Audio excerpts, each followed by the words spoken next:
Good morning. It is Wednesday, August 21st, 2024. It's supposed to be up to 91 degrees in Oklahoma City and partly cloudy today. So, gonna have a cooler day in the warehouse this morning. I'm already up at work waiting for them to open the doors at 4:30. I didn't sleep all that well last night. Kind of tossed and turned, so I decided to get up and get ready for work. I set my alarm, but I never need it. I always wake up before my alarm and get ready for work. I enjoyed my Whataburger yesterday. I had their number 2 with everything on it, plus extra onion. Medium fry and a medium Dr. Pepper. That's my favorite restaurant right now. I don't think I'm going to go back to the Denny's near the Interstate 40 again. It's on Meridian. It's kind of a dirty restaurant, and the waitresses and waiter there aren't that great. And the food isn't all that great. It's not like the Denny's back in Las Vegas, so I'm not going to return there. I'm hooked on Whataburger right now. Anyway, I got one strange text yesterday, and then another one the day before. It might have been Sunday or Monday. I think it was Monday. Someone that knows me, I don't recognize the number, but I know they know me because they referred to me as Chuck. Only one person's ever called me Chuck, and that was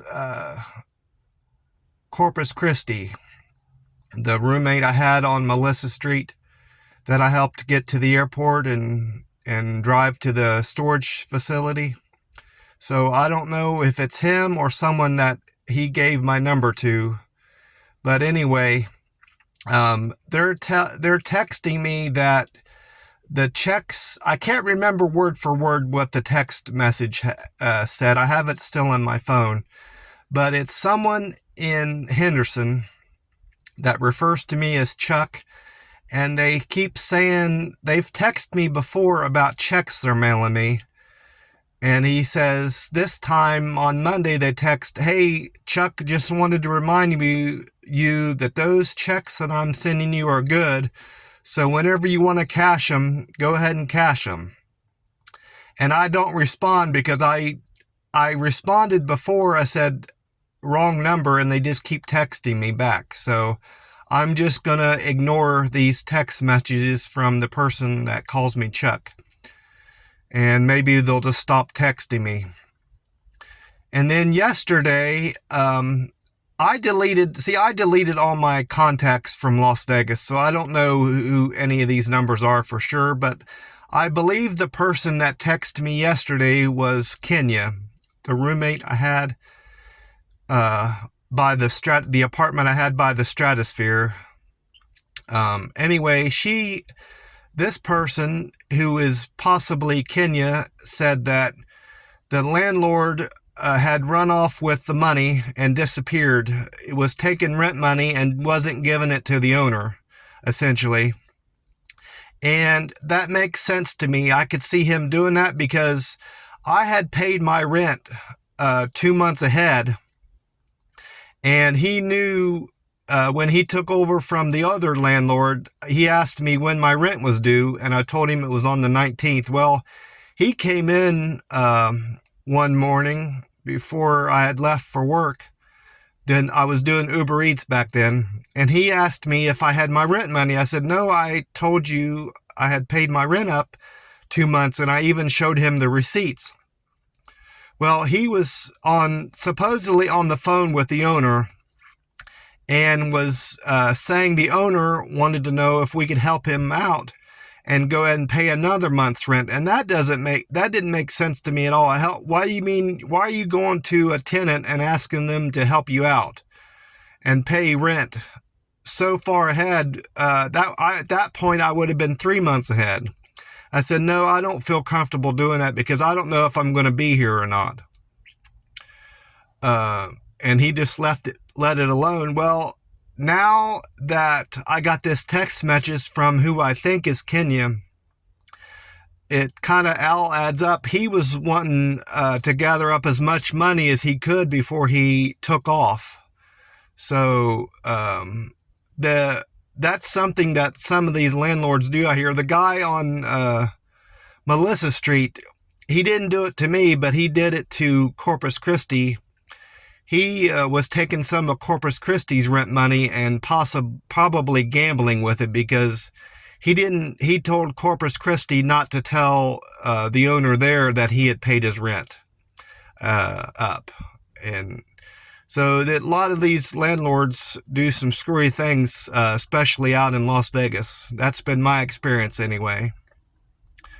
So I'm going to ignore the text message from who I think is Kenya too. I don't have anything to do with those people. I don't have anything against Kenya. I just don't want to be texting her back and forth. I got enough to keep up with here in Oklahoma City.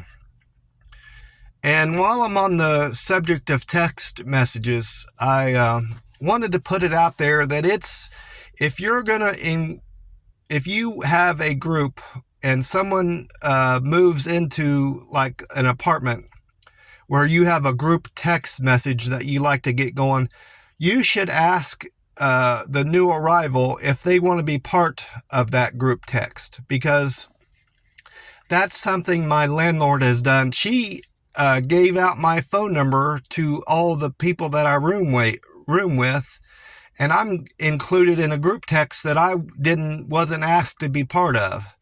And now anytime the Wi-Fi goes down and they can't get on their internet to do whatever they need to do, play games or whatever, I get a bunch of text messages going back and forth between them and the landlord. Well, I don't care. I don't use the Wi-Fi there. I don't need it. I don't have any use for it. So now I have to keep hearing every time the Wi-Fi is down. Well, I wouldn't know if the Wi-Fi was down or not. I don't bother with it.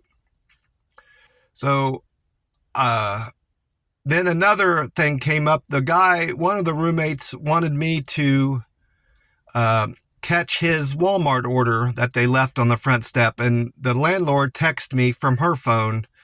And I said, sure, I'll do that. And she said, well, thanks, Charles. And then later that day, she said, well, I'll just have him ask you directly if he wants you to get his Walmart order if you happen to be at the apartment. And that's fine, but I don't want to be bothered by a bunch of texts going back and forth. Ask me once to get your Walmart order and I'll go out and get it, and that's the end of it. I don't want to be texting people back and forth. It's a distraction and it's a bother. I'm not trying to be rude, but especially with people that I don't know and I'm just a roommate with, I don't mind getting text messages from family. That's different. But if I don't have any friends, and I don't want to have any friends. If you're just a roommate of mine or your landlord, keep the text short and sweet. That's my opinion. I don't know if anybody else feels the same way about group text, but a person that's included in a group text should be asked before they're just thrown into this thing where they're going to be getting texts back and forth, hearing about things that are going on that's got nothing to do with them. I don't want to be part of your life more than just being your roommate. I don't want to hear about the Wi-Fi being down. I don't want to hear your gripes about the rent, when's your rent due and how much you owe and all this stuff. That's none of my business. But you're making it my business because now I'm part of this group text and I don't like it. Well, anyway, that's the extent of my morning rant. Anyway, it's good to get that off my chest. Some more people have pulled up to the warehouse waiting for it to be opened. I think I've got another 10 minutes or so until the lady comes and opens the door. We got pretty slammed yesterday, and it wasn't on account of the conveyor belts breaking down and packages getting built up in the system. I think it was because of Dallas. There's a rail yard in Dallas where some of our freight is picked up and brought in later in the day. Our truck comes, we have trucks that come in the morning, and then Dallas arrives before noon, 11 o'clock in the morning, noon. And that's another hit we take in the middle of the day. That's why I get such a rush before I leave. I usually get off about 1:30. That's why we're always, the buffer team is always getting slammed before noon, and into the afternoon we get hit with another rush. And I think that's because of Dallas. Anyway, they give us numbers about how much packages we have to do that day, and they talk about Dallas, but they never really explained what Dallas is. I looked it up on Google, and it seems like it's a rail yard to me. Well, that's about it. Someone's about to pull in next to me, even though there's dozens and dozens of parking spots around the warehouse. They feel like they have to park next to me for some reason. Well, I'm going to cut this off, and I want to wish everyone a great day, and I will talk to you soon. God bless you all.